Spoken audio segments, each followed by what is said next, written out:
Students, आज की class में आप पढ़ने वाले सिंपल पास्ट टेंस। जैसा कि मैं आपको पहले बता चुका हूं, जब भी हम किसी टेंस की बात करेंगे तो हमको तीन चीजें पता होना बहुत इंपॉर्टेंट है। और ये तीन चीजें होती है, पहली होती है आइडेंटिटी। आइडेंटिटी जिसे हिंदी में हम पहचान कहते हैं। तो आप देख पा रहे हैं बोर्ड पे लिखा हुआ है, at the end of Hindi sentence we find था, थी, थे, आई। ओके, सेकंड जो चीज है वो इंपॉर्टेंट होती है, वो आपकी मेन वर्ब, हेड वर्ब या प्रिंसिपल वर्ब। तो यहाँ पर मेन वर्ब का सेकंड फॉर्म आपको लगाना है। जैसे गो का सेकंड फॉर्म वेंट होता है, डू का डिड होता है, टेक का टुक होता है, राइट का रोट होता है। मैं आपको पहले बता चुका हूं कि एक मेन वर्ब के 5 फॉर्म्स होते हैं। मेन वर्ब के फर्स्ट फॉर्म को प्रेजेंट टेंस कहते हैं, सेकंड फॉर्म को पास्ट टेंस कहते हैं, थर्ड फॉर्म को पास्ट पार्टिसिपल कहते हैं, फोर्थ फॉर्म को प्रेजेंट पार्टिसिपल आईजी फॉर्म कहते हैं और फिफ्थ फॉर्म को एसएसआई सिंगुलर वर्ब फॉर्म कहते हैं। तो हमको याद ये रखना है कि जब भी सिंपल पास्ट की बात आएगी वहां पर वर्ब का सेकंड फॉर्म आएगा और वर्ब का सेकंड फॉर्म केवल सिंपल सेंटेंस में ही लगेगा। ओके, इसके बाद हम आगे बढ़ते हैं हेल्पिंग वर्ब की तरफ। तो यहां हम देख पा रहे हैं कि भाई हेल्पिंग वर्ब यहां पर डिड है और डिड जो हेल्पिंग वर्ब है इसका यूज हमको केवल नेगेटिव सेंटेंस में, इंट्रोगेटिव सेंटेंस में और एम्फैटिक सेंटेंस में करना है, सिंपल सेंटेंस में नहीं करना। इस टेंस का यूज हम पास्ट एक्शंस को बताने के लिए करते हैं। तो यहाँ पर कुछ एडवर्ब्स ऑफ टाइम है जो पास्ट को इंडिकेट करते हैं, उनका यूज किया जाता है। जैसे आप देख पा रहे हैं यस्टरडे, बीता हुआ कल, डे बिफोर यस्टरडे, बीता हुआ परसों। यदि आपको नरसों बोलना है, 2 डेज बिफोर यस्टरडे। इसी प्रकार से लास्ट वीक पिछले सप्ताह, लास्ट मंथ पिछले महीने, लास्ट ईयर पिछले साल और इन 1947 इन 2005।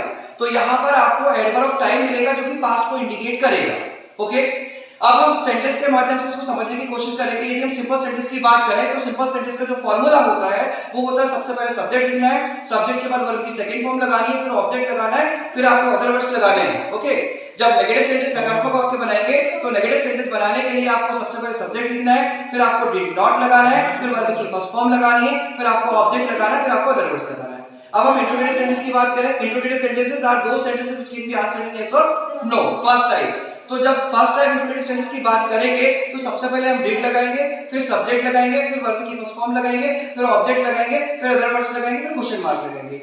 Interrogative sentence second type. So second type interrogative sentences are those sentences which cannot be answered in yes or no. We find क्या, कब, कहां, कैसे in between of in the sentence. तो दूसरे प्रकार के प्रश्नवाचक वाक्य वो होते हैं जिनमें क्या, कब, कहां, कैसे हिंदी सेंटेंस के बीच में आता है और ऐसे प्रश्नों का उत्तर हाँ या ना में नहीं दिया जा सकता। तो चलिए सेंटेंस के माध्यम से प्रैक्टिस करते हैं हम कि कल आप कॉलेज गए थे।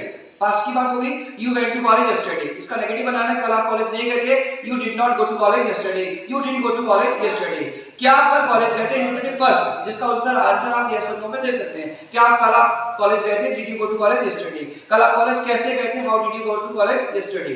ठीक है ना, आपने मुझे अपने जन्मदिन पर बुलाया था, you invited me on your birthday. आपने मुझे अपने जन्मदिन पर नहीं बुलाया, you didn't invite me on your birthday. क्या आपने मुझे अपने जन्मदिन पर बुलाया था? Did you invite me on your birthday. आपने मुझे अपने जन्मदिन पर कब बुलाया था? When did you invite me on your birthday. ठीक है, मैंने वह परीक्षा पास की, I passed out that examination. मैंने वह परीक्षा पास नहीं की, I did not pass out that examination. क्या मैंने वो परीक्षा पास की? Did I pass out that examination. मैंने वो परीक्षा कब पास की? When did I pass out that examination. ठीक है, मैंने आपको कॉल किया था, आई कॉल्ड यू। मैंने आपको कॉल नहीं किया, I didn't call you, I did not call you. क्या मैंने आपको कॉल किया था? Did I call you. ठीक है, मैंने आपको कॉल कब किया था? When did I call you. Okay, आप वहां बैठे थे, यू सेट देयर। आप वहां नहीं बैठे थे, you did not sit there. क्या आप वहां बैठे? Did you sit there. आप वहां क्यों बैठे थे? Why did you sit there. Okay, you stole my mobile. तुमने मेरा मोबाइल चुराया, यू स्टोल माय मोबाइल। तुमने मेरा मोबाइल नहीं चुराया, you did not steel my mobile. क्या आपने मेरा मोबाइल चुराया? Did you steel my mobile. आपने मेरा मोबाइल क्यों चुराया? Why did you steel my mobile. आपने मुझे हर्ट किया, आपने मेरा दिल दुखाया। इसको इंग्लिश में बोलेंगे यू हर्ट मी। आपने मेरा दिल नहीं दुखाया, you didn't hurt me, you did not hurt me. क्या आपने मेरा दिल दुखाया? Did you hurt me. आपने मेरा दिल क्यों दुखाया? Why did you hurt me. Okay, वे वहां बस से गए थे, दे वेंट देयर बाय बस। वे वहां बस से नहीं गए थे, they didn't go there by bus. क्या वो वहां बस से गए थे? Did they go there by bus. वो वहां बस से क्यों गए थे? Why did they go there by bus. So I hope you are understanding what I am teaching.